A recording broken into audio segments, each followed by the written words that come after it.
Hello. Hello, আসসালামু আলাইকুম। Hello. Hello, আসসালামু আলাইকুম। ওয়ালাইকুম সালাম। হ্যাঁ, হ্যাঁ ম্যাম, কেমন আছেন? একটু জোরে শুনতে চাই যে। হ্যাঁ ম্যাম, বলছি কেমন হ্যাঁ, আছেন? এখন বেটার শুনতে পাচ্ছি। হ্যাঁ, ভালো আছি, থ্যাংক ইউ। ম্যাম, আমি আপনার কাছে বলতে চাচ্ছি যে, আবার আসতে হয়ে গেল। হ্যাঁ বলছি, আমি বলতে চাচ্ছি কি যে আমার 16 বছর বয়সে, তখন আমার বয়স 16 বছর, আরো 7 বছর আগে 18 সালে আমার বিয়ে হয়। ফোনের মাধ্যমে বিয়ে হয়। আচ্ছা। তাই ফোনের মাধ্যমে বিয়ে হওয়ার পর তবে কিছুদিন পরে, আর তখন বিয়েটা আমি পছন্দ করি আমার হাজবেন্ডের সাথে। তাই কিছুদিন পর তবে আমার যে শ্বশুর শাশুড়ি এরা আমার কখনোই মাইনে নিতে পারে না। তাদের সাথে আমার হাজবেন্ড হলো দেশের বাইরে থাকে, ইতালিতে থাকে। তবে তাদের কাছে আমি মাঝে মাঝে আমার নিত, মানে আমার শ্বশুর বাড়িতে নেওয়ার পরে, কারণ আমার সব জিনিসের দোষ ধরতো। এরকম কি একটু তরকারি রান্না করলে সেটা যদি একটু খারাপ হইতো, সেটা নিয়েও আমার মার কাছে যাইতো যে আপনি মেয়ের তরকারি রান্না করেন, সবকিছুই দোষ। এরকম আচ্ছা। করতে করতে তাদের সাথে আমার সাথে না এরকম মানে ঝগড়াঝাটি লাগতো, মাঝে মাঝে লাগার পরে তাই আমার শ্বশুর শাশুড়ি, হ্যাঁ, যদি আমার হাজবেন্ডকে বলতো যে তোর বউ এরকম করছে আমাদের সাথে, কথা তর্কাতর্কি হয়েছে, সে আমার খোঁজ খবর নিত না। সে কি করতো? খোঁজ নিত না। যদি আমার শ্বশুর শাশুড়ি বলতো আমার হাজবেন্ডের কাছে যে তোর বউ এই ঝগড়া হয়েছে বা তর্কাতর্কি হয়েছে, কিছু একটু বললে না, সে আমার খোঁজ খবর নিত না। আমি তার এই ফ্রেন্ড, ওই ফ্রেন্ড, তার এই অমুক সমুক, মানে মামাতো ভাই, ফুফাতো ভাই, সবাই এনারা কইরা বইলা তারপরে তার সাথে আমি যোগাযোগ করার চেষ্টা করতাম। এরকম অনেকবার হয়েছে। একটু কিছু হইলে সে আমার সাথে যোগাযোগ করতো না। তবে একটা সময় বিয়ে যখন করছিল তখন কিন্তু সে খুব পাগল হয়ে বিয়ে করছিল। যাই হোক, তারপরে 22 সালে সে দেশে আসলো, আমাদের সামাজিক ভাবে উঠাইয়া নিল। নেওয়ার পর ম্যাডাম, সে আমার 23 সাল থেকে সে আমার সাথে এরকম আর যোগাযোগ আমার সাথে করলো না। আচ্ছা। যোগাযোগ না করায় সে এই যে 25শে জানুয়ারিতে সে দেশে আসলো, বাহির বাহির থেকে দেশে আসার পরে সে আমার আমার কোনো খোঁজ খবর নিয়ে না নিয়ে সে একটা চাইছে ডিভোর্স দিয়ে সে চলে গেল। একা একা এসে তারপর চলে গেল? হ্যাঁ, সে মানে এরকম ভাবে আসছে যাতে আমি না জানি। সে লুকাই ছিল, লুকাইয়া সে আমার ডিভোর্স দিয়ে সে চলে গেল। হ্যাঁ, যখন ডিভোর্স দিল, ডিভোর্স দেওয়ার 10 দিন পর আমরা জানতে পারলাম যে আমার ডিভোর্স দিছে। যাই হোক, আমরা আইনি ব্যবস্থা নিলাম। যাই হোক, তারপরে হ্যারে ধরলো, মানে পুলিশ এরকম আইনি ব্যবস্থা নিলাম। তারপরে যাই হোক, ছিল কিছু দিন আইনি কাস্টডিতে। তারপরে সে ছাড়া হওয়ার পরে ওই আইনের মাধ্যমে একটা সালিশি হয়েছিল। হওয়ার পরে ওই জায়গা মানে ব্যবসায় বলছিল যে মেয়ে তো কোনো দোষ দেখাইতে পারে না। আর এর মাঝে অনেক মেয়েদের সাথে কথা বলে এরকম অনেক প্রমাণ ছিল আমার কাছে, আমি সবকিছু দেখেছি জজ সাহেবকে। আর আমি অনেক বলছি, আমার বাবা আমার খুব ছোটবেলা মারা গেছে যখন, তখন আমার 1 বছর, সবকিছু আমি তার বাহিনী ছিল সব বলছি। বলার পরে জজ সাহেব বলছে যে তুমি মেয়ের সংসার করো, মেয়ে খুব ভালো, তুমি তো মেয়ের বিরুদ্ধে কোনো মানে দোষ দেখাইতে পারো না, তুমি মেনে সংসার করো। এই কথা বলার পরে সে বলছে হ্যাঁ আমি সংসার করব।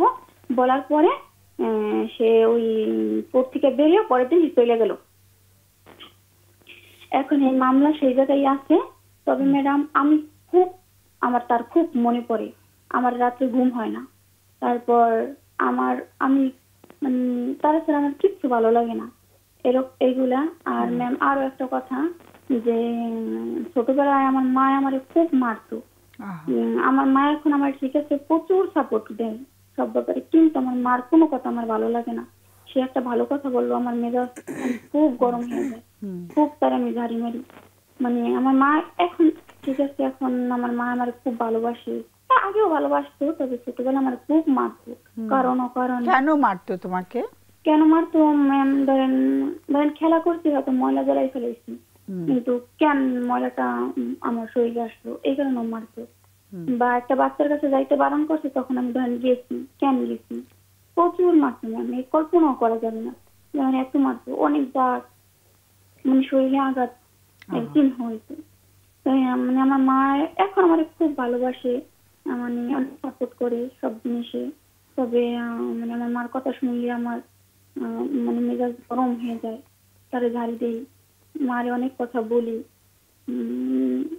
সব সময় মার উপরে মনে হয় কি, আর কারো ক্ষেত্রে না, আমার মার উপরে মনে হয় কি সবসময় আমার মেজাজটা সবসময় মানে গরম থাকে। আর এখন আমার হাজবেন্ড আমার সাথে কোনো রকমের কোনো যোগাযোগ করতেছে না, সেই মামলা ওরকম ভাবে আছে। হুম। আর তবে আমার ঘুম হয় না, আমার কোনো কিছুই ভালো লাগে না, আমার শুধু তার কথাই সবসময় আমার মাথায় থাকে। এখন তোমার এখন সাথে তোমরা তো ছিলে খুব কম সময় একসাথে, না? ও হ্যাঁ হ্যাঁ হ্যাঁ হ্যাঁ, আমরা মানে যে ওই যে 22 সালে যখন আসছে হুম। তখন 3 মাস আমরা সামনাসামনি মানে আচ্ছা। একসাথে ছিলাম আমরা। তবে সে আমার খুব ভালোবাসতো। যখন যে যখন আমার সাথে তার সাথে মিল ছিল তখন আমার খুব ভালোবাসতো। হুম। কিন্তু তোমার কোনো সন্তান হয়নি? না, আমার সন্তান কোনো হয়নি? সন্তান হয়নি না। তোমরা চেয়েছিলে যখন ছিল 3 মাস হ্যাঁ তোমাকে? চেয়েছিলাম, সেও চেয়েছিল, তবে হয়নি। আচ্ছা, চেষ্টা করেছিলে তোমরা? হ্যাঁ হ্যাঁ, চেষ্টা করি, তবে তো কোনো ডাক্তারের সম্মুখীন হয়নি, তবে এমনিতে আমরা চাচ্ছিলাম। এখন তোমার বয়স কত? এখন আমার বয়স 23। আচ্ছা। আর তোমার মা যে এত রাগারাগি করতেন, তোমাদের ভাই বোন কতজন? আমার 3 ভাই, আমি একা, আর আমার ভাই 3 জন আমার ও, বড়। তুমি একমাত্র মেয়ে সন্তান? হ্যাঁ হ্যাঁ হ্যাঁ, তুমি কত নাম্বার? আমি সবার ছোট, আমি 4 নাম্বার। সবার ছোট, তারপরে একটাই মেয়ে, তারপরেও মার খেতে? হ্যাঁ, ছোটবেলায় আমার খুব মারতো। আবার আরেকটা কথা হলো কি ম্যাম, আমার বাবা আমার মানে আমাদের অনেক ছোটবেলা মারা গেছে আমাদের রাইখা। ও তা আমার মা খুব কষ্ট করে আমাদের মানুষ করছে।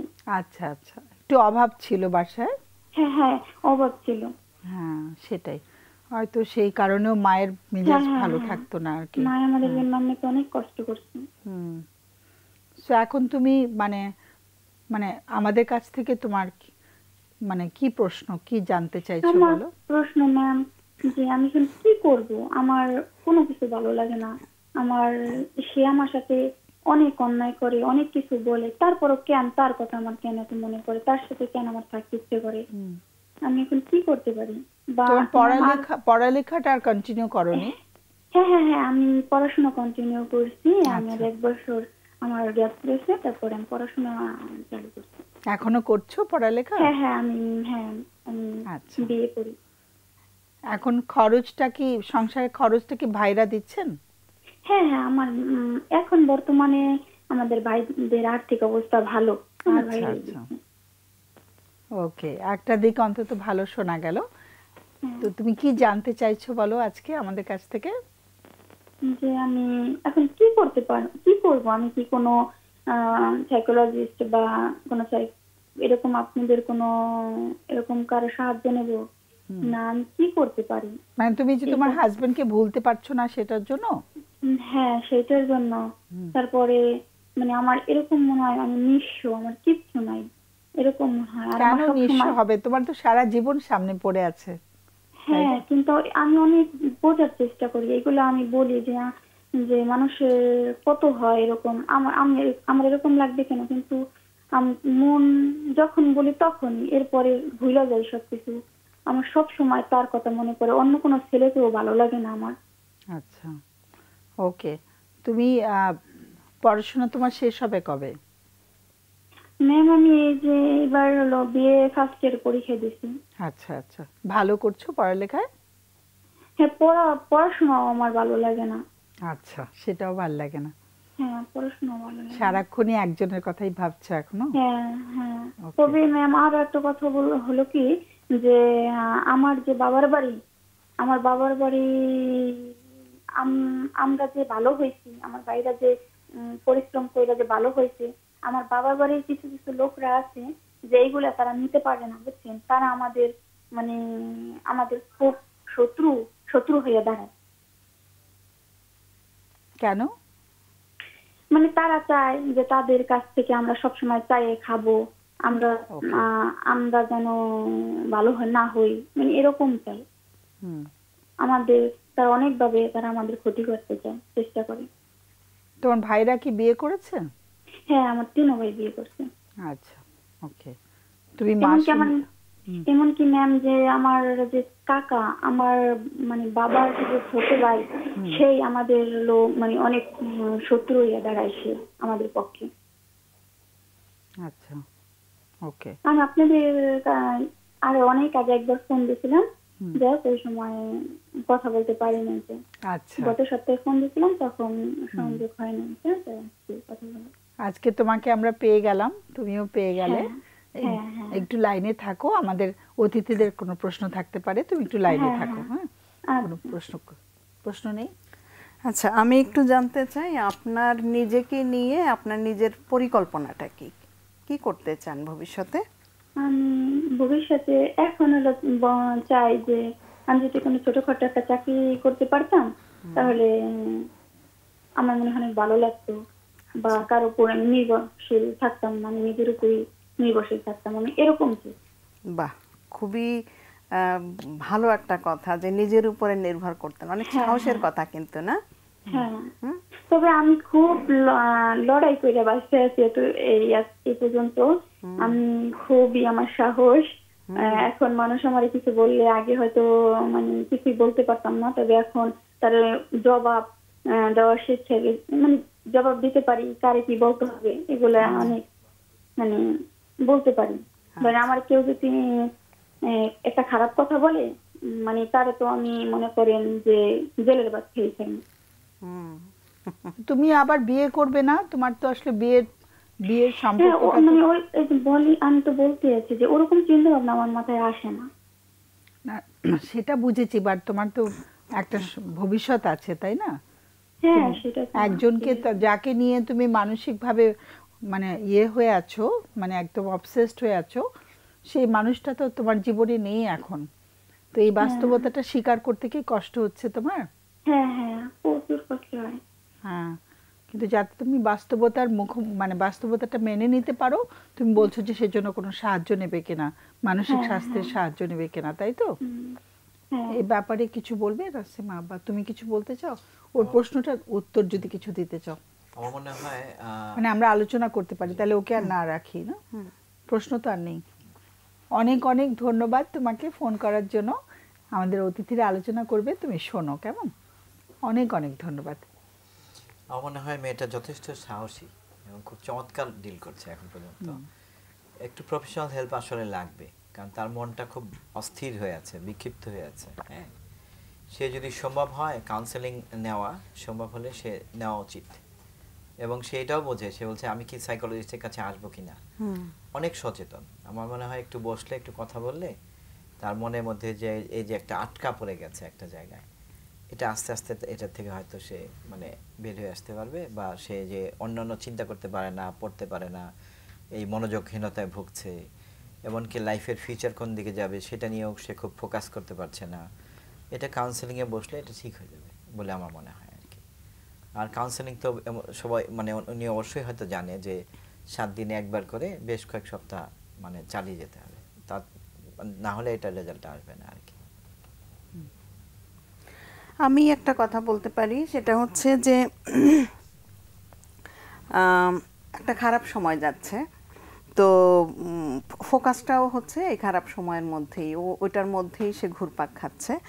তো যদি একটু একটা হচ্ছে উনি কাউন্সিলিংয়ের কথা বললেন, নিজেই বললেন, ওই হেল্পটা তো উনি নিতেই পারেন। আর এর মধ্যে যেতে যেতে যেটা করতে পারেন সেটা হচ্ছে একটু ইতিবাচকভাবে সময় কাটানোর ইয়েগুলি খোঁজা, উপায়গুলি খোঁজা। আসলে যেটা হচ্ছে যে আমাদের যখন মন খারাপ থাকে তখন কিন্তু আসলে ওই মন খারাপটা নিয়ে আমরা খুব একটা খেয়াল করতে পারি না যে কি করলে আমার মনটা ভালো হয়। তো আমরা যদি মনটা ভালো করার যেই দিকগুলি আমার পছন্দ, ওনার পছন্দ, সেইগুলিতে যদি একটুখানি মনোযোগ দেন, আস্তে আস্তে করে একটু ভালো সময় কাটান, পছন্দ করেন, ভালো লাগে, হ্যাঁ, সেগুলিতে সময় যখন বাড়বে সেখান থেকে যে মনের শক্তিটা আসবে, সেই শক্তিটা কিন্তু আবার এই যে খারাপ থাকাটা, এই খারাপ থাকার সময়টা থেকে কমে আসবে এবং একটা মানে ভালো থাকার একটা জায়গা তৈরি হবে। আর তার সাথে যদি সে কাউন্সেলিংয়ে আসে তখন সে আরও ভালো থাকতে পারবে আর কি। এবং তার কিন্তু ভালো থাকার একটা চিন্তা চেষ্টা দুইটাই আছে। সে চিন্তা করছে যে নিজের, এটা অনেক বড় একটা ব্যাপার, অনেকেই কাজ করব, আয় করব সেটা চিন্তা করে, কিন্তু নিজের উপরে নিজে নির্ভর করব, এই যে ভেতরের যে একটা শক্তি চাওয়া, এটা খুবই শ্রদ্ধার। আমি খুবই শ্রদ্ধা জানাচ্ছি আপনাকে, অনেক ধন্যবাদ, আপনি এইভাবে ভাবছেন। আর আশা করছি ও যদি একটু যত্ন নেয় নিজের, আশা করছি ওর একটা জীবন করে নিতে পারবে ওর মতো করে। শুভকামনা আমাদের সবার।